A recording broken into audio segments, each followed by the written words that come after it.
എനിക്ക് ചെറുപ്പത്തിൽ സെന്റിമെന്റ്സ് തോന്നിയിട്ടുള്ളൊരു പാട്ടാണ് ഈശ്വരൻ ഒരിക്കൽ വിരുന്നിന് പോയി രാജകൊട്ടാരത്തിൽ വിളിക്കാതെ. അതെ.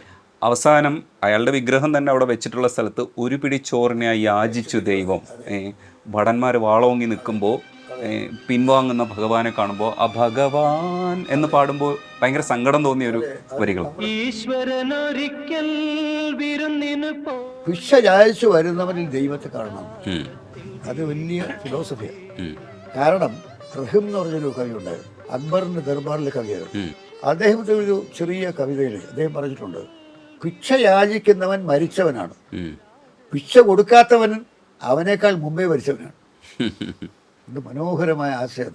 അത് ഹിന്ദിയിൽ ദോഹ എന്ന് പറയും, 2 വരി കവിതയാണ്.